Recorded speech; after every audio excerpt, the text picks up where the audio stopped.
My name is Montoya Smith, aka Black Socrates, the coolest philosopher on the planet.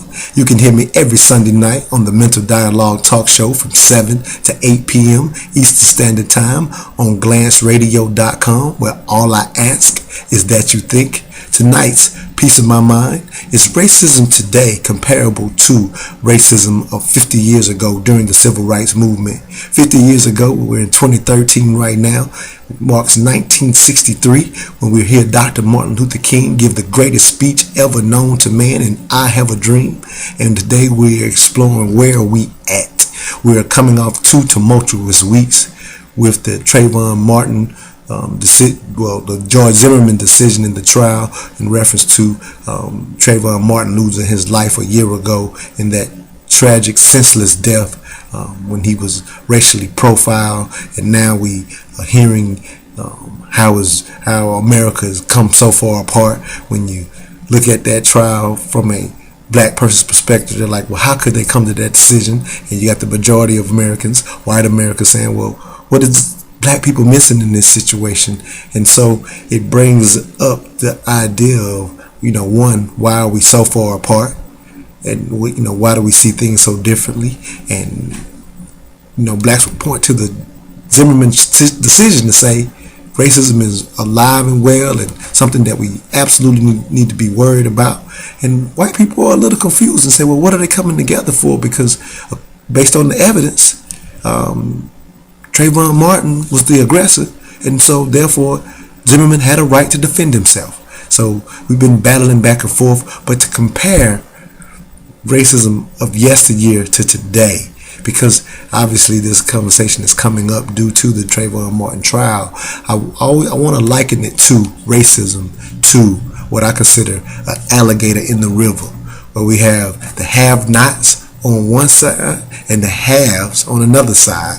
Now, historically, for African Americans, we've historically been on that have-not side, and things haven't gotten much better today when you look around the country and see African Americans are still largely segregated in the urban areas within big cities, and that's where you see the public schools that are not up to par compared to other ones around the country. And so we see a lot of violence in those communities. And of course, the majority of Americans will say, well, hey, African Americans are bring that on themselves, or why don't they move, or they commit genocide on themselves in cities like Chicago and Philadelphia. While I will admit those things are true when you go and look at them on a surface level. But let's talk about racism now in 2013 and exactly how it is.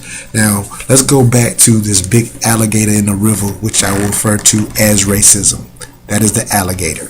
Well, back in 1963, that alligator was still young, agile, big, frightening, sharp teeth. And so the only people that were crossing the river historically, let's even go back even in slave times, the only people that were able to cross the river in those times to go from the have-not to the haves per se, or really you're crossing the river just for the opportunity that America presented. And we know African Americans were brought to this country without that opportunity. So in a sense, but the thing about our people, as a resilient people, as African Americans, the best of us were still able to cross the river when the alligator was at its most agile and strongest. But of course, some people lost their lives through this alligator snatching them up as they were wading or swimming across this river. So therefore, racism held them back or denied them that chance to get to the other side and have the opportunity that America presented itself. Or early on, it was a family of alligators that didn't even give the respect to even allow anyone to cross that river. But the best of us would not be denied. The swiftest swimmers would have to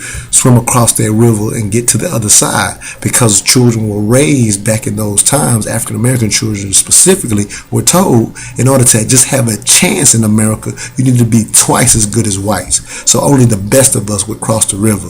Well, after the Civil Rights Movement, where black people came together and said, well, you know what, if a lot of us cross the river at the same time, the alligator, racism, can't get all of us at once. And so that's what you saw happen with that movement in the 60s, where people were coming together and said, look, let's all cross the river, and the alligator can't get all of us.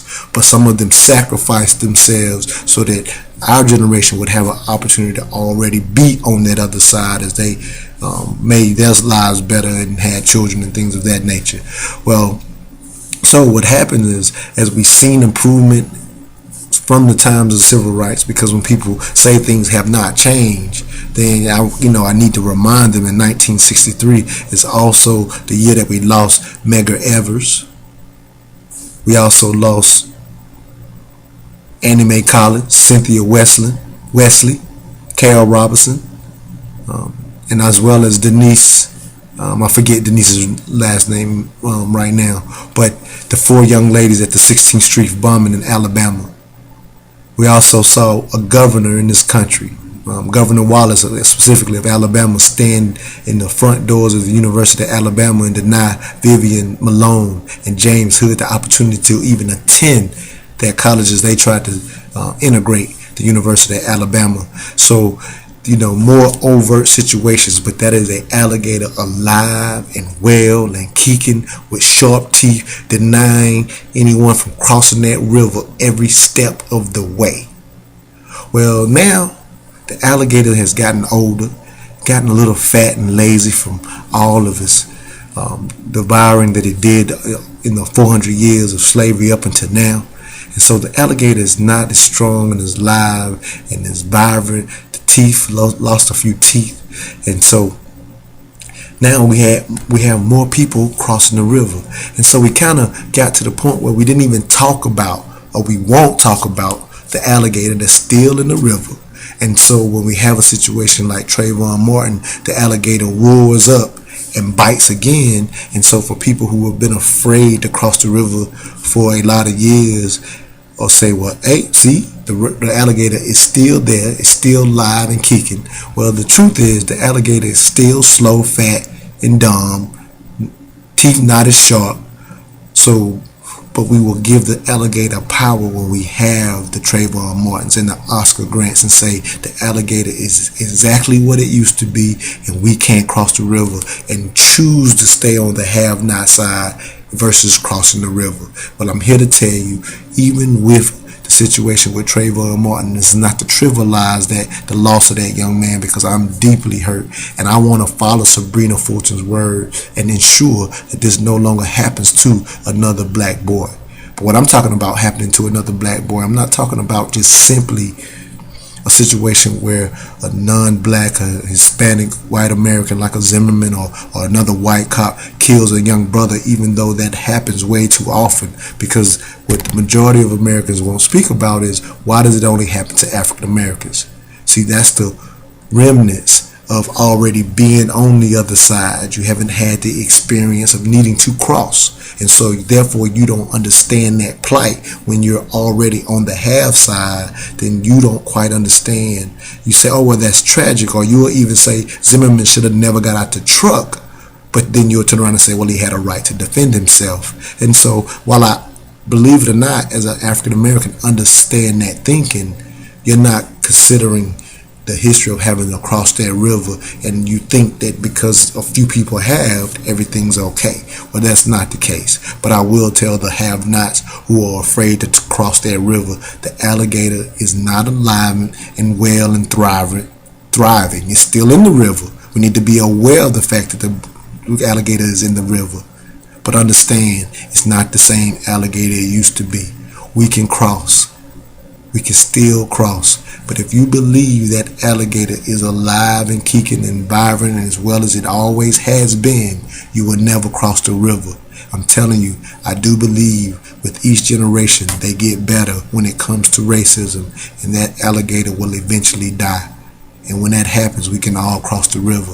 Some people will say, no, that'll never happen. Well, we never thought we would see a Barack Obama black president in 2008, 10 years ago either. We thought we would never see it in our lifetime.